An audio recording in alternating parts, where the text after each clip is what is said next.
लेकिन हम वापस आ रहे हैं फुल एंड फाइनल में आपको यह बताने कि चुनावों का जो फुल एंड फाइनल है यहां पर इस स्टूडियो में आपको दिखाने जा रहा हूं। चुनावों से लेकर हर खबर का फुल एंड फाइनल यहीं पर होने जा रहा है। यह हमारा जो ग्रैंड स्टूडियो यहां पर तैयार है। अब शुरुआत करने वाले इस वक्त की सबसे बड़ी एक्सक्लूसिव टीवी9 की रिपोर्ट से। पंजाब कांग्रेस के अध्यक्ष नवजोत सिंह सिद्धू ने टीवी9 भारतवर्ष से एक्सक्लूसिव बातचीत। सिद्धू ने कहा सीएम चन्नी ने अभी सिर्फ ट्रेलर दिखाया है, चन्नी के ट्रेलर से फिल्म का अंदाज मत लगाइए। सिद्धू ने कहा पूरी पिक्चर 2022 मार्च में रिलीज होगी। यह सिद्धू ने कहा 2 महीने में कोई क्या कर लेगा। सिद्धू ने यह भी कहा, सीधे प्ले ऑन करें, क्या कहा सिद्धू ने। पंजाब मॉडल की बात करें तो क्यों नहीं जो बड़े नेता हैं किसी भी पार्टी के हों या मुख्यमंत्री जैसे या मंत्री रहे पहले चन्नी साहब, तो उनके रिश्तेदारों को ऐसे ठेके मिले ही क्यों। देखिए ये तो कोई साबित नहीं होता, जो भी कुछ हुआ है ये तो कहीं पे भी कोई साबित नहीं। क्या आप ये मानते हैं, आप जो पंजाब मॉडल दे रहे हैं, कि नेताओं के रिश्तेदारों को इस तरह ठेके नहीं देने चाहिए। पंजाब मॉडल ये नहीं कहता कि प्रॉब्लम क्या है, पंजाब मॉडल ये भी नहीं कहता कि खजाना खाली है, पंजाब मॉडल शिकायत नहीं करता, पंजाब मॉडल ये कहता है खजाना भरना कैसे। भाई मेरी बात सुनो, चन्नी ने तो अभी ट्रेलर चलाया है। अरे भाई 2 महीने में क्या कर देगा वो, कोई भी क्या कर देगा। तो ठीक है, उसने कुछ ऐसी बातें की हैं कि जो हम लंबे अरसे में कर देंगे, उसे एग्जीक्यूट कर देंगे, लेकिन ट्रेलर से आप फिल्म का अंदाजा मत लगाइए ना।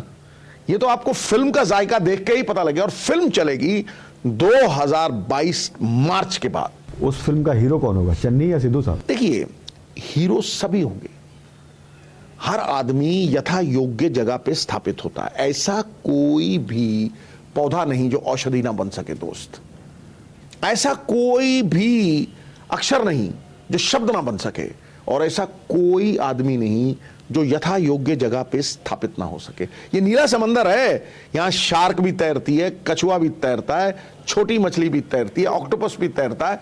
हर जगह हर बंदे के लिए जगह है तैरने के लिए। अगर आप मार काट मचाओगे, एक दूसरे को काटते चले जाओगे, तो एमएलए कैसे बनेंगे। ऐसा कोई भी पौधा नहीं जो औषधि ना बन सके। सवाल तो खड़ा यह होता है कि पंजाब कांग्रेस में पौधे नहीं, पूरे वृक्ष वहां पर खड़े हो चुके हैं। मैं कुमार विक्रांत मेरे साथ हैं, वेल डन कुमार विक्रांत, हमारे सहयोगी हमारे साथ जुड़ चुके हैं, उनसे मैं रिएक्शन लूंगा। अमोद जी मेरे साथ हैं, बहुत सीनियर 2 जर्नलिस्ट हमारे साथ हैं। Rahul Dev sir, thank you very much एक बार फिर से जुड़ने के लिए। राम कृपाल सर, बहुत बहुत शुक्रिया एक बार फिर से जुड़ने के लिए। कुमार विक्रांत, यह मैसेज जो है कि 2 महीने में कोई क्या करेगा, चन्नी साहब को पहली बार टीवी पर इस तरीके से डिफेंड करते हुए कोई दिखाई दिए हैं सिद्धू इस रूप में, यह पहली बार है। मतलब ऑल इज वेल। जी देखिए, दिल की तमन्ना तो अभी बाकी है, लेकिन तमन्ना कहीं मुश्किलें ना खड़ी कर दे, इसलिए इस लाइन पर सिद्धू चल पड़े।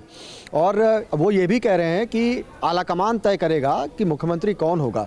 आलाकमान ने एक फैसला किया, 72 सालों तक पंजाब में जट सिख मुख्यमंत्री रहा, उसके बाद में एक दलित को मुख्यमंत्री बनाया।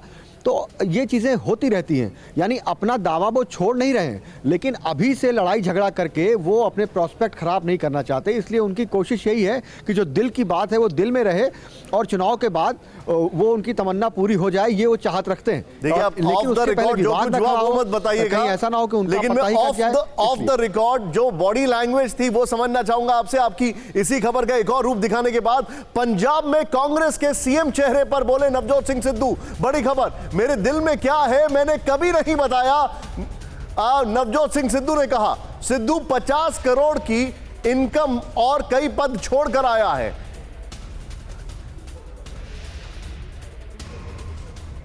चन्नी सीएम बनते हैं तो कैबिनेट के 18 लोगों की सुननी पड़ेगी, सिद्धू ने यह कहा।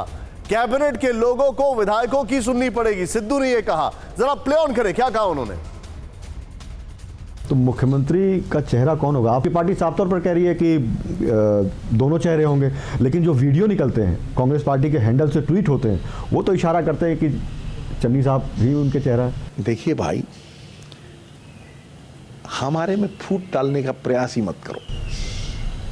तो आपके दिल में नहीं है चीफ मिनिस्टर। मैं क्या कह रहा हूं, मेरे दिल में क्या है मैंने कभी बताया। जनता को तो बता दीजिए। मेरी बात सुनो, जनता को ये पता है कि नवजोत सिंह सिद्धू ने दिल में ईमान है, वो एक ईमानदार आदमी है, वो यहाँ कोई धंधा करने नहीं आया, उसको कोई गर्ज नहीं, 50 करोड़ की इनकम छोड़ के आया है, कई पद छोड़ के आया है। और अगर उसके दिल की कोई उमंग है, अगर उसके दिल की कोई मनोकामना है जिसे वो पंख लगाना चाहता है और हवा में आसमान में उड़ाना चाहता है, वो पंजाब के लोगों की जिंदगी बदलना चाहता है। अगर वो 50,000 करोड़ माफिया की जेब से निकाल के माफिया को समाप्त करके, और मैं दावे से कह रहा हूं कि माफिया राज नक्शे से खत्म करना पड़ेगा अगर पंजाब को जीना है, क्योंकि हमारी 3 पीढ़ियां चली गई। चन्नी कर पाएंगे? मैं क्या कह रहा हूं, अगर वो आते हैं जीत करके दोबारा, सब लोग कलेक्टिवली करेंगे। चन्नी को भी अगर वो मुख्यमंत्री बनते हैं तो 18 लोग कैबिनेट में हैं, उनकी सुननी पड़ेगी, और वो कैबिनेट के लोगों को एमएलएस की सुननी पड़ेगी, और वो एमएलए जो हैं उनको बनाने वाले पंजाब के लोग होंगे, और पंजाब के लोग एमएलए इस बार ये तय करके बनाएंगे कि भाई चलाएगा कौन, हमें इस दलदल से निकालेगा कौन, और किस रोड मैप के द्वारा निकालेगा। सिद्धू बैटिंग करते थे, लेकिन अगर इंटरव्यू में आते बैठते हैं तो वो गुगली फेंकने के बहुत उनके महारत है। ये पूरा इंटरव्यू गुगलियों से भरा हुआ 5 बजे एक्सक्लूसिवली हम आपको दिखाने जा रहे हैं, लेकिन कुमार विक्रांत मेरे साथ हैं। अब राहुल सर और रामकृपाल सर, इंतजार कराने के लिए माफी, लाहौर से खबर आ गई थी, इसके लिए मैं आपके पास तुरंत आ रहा हूं। लेकिन कुमार विक्रांत, एक बात बताइए मुझे, अभी सिद्धू जो जिस तरीके से सामने आ रहे हैं, ऐसा लग रहा है सूरत बड़जात्या की हम साथ साथ हैं कि पोस्टर एक्टर हैं ये, और ये वेरी अनलाइक सिद्धू है। मिसट्रस्ट द ऑब्वियस, ये इन्वेस्टिगेशन का रूल है। क्या पक रहा है भाई, ऑफ द रिकॉर्ड क्या चल रहा था? ये देखिए, सिद्धू के दिल में भले ही वो बोले ना, लेकिन दिल में मुख्यमंत्री की कुर्सी है, लेकिन वो ये भी नहीं चाहते कि टकराहट हो, टकराव हो।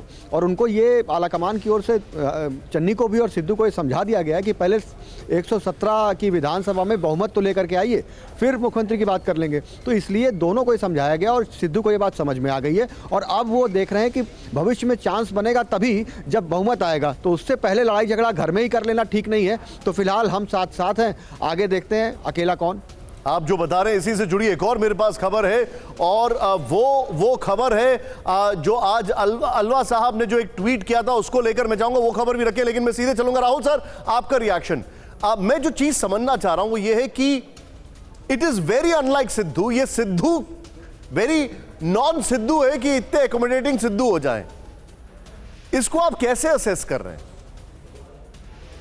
देखिए, आपकी हमारी जो हमारा शक है वो गलत नहीं है, क्योंकि सिद्धू का पूरा पहला आचरण इसी बात को सिद्ध करता है कि वो उनके लिए इस तरह की बातें करना जरा अजीब लग रहा है, वो सुनकर अजीब लग रहा है।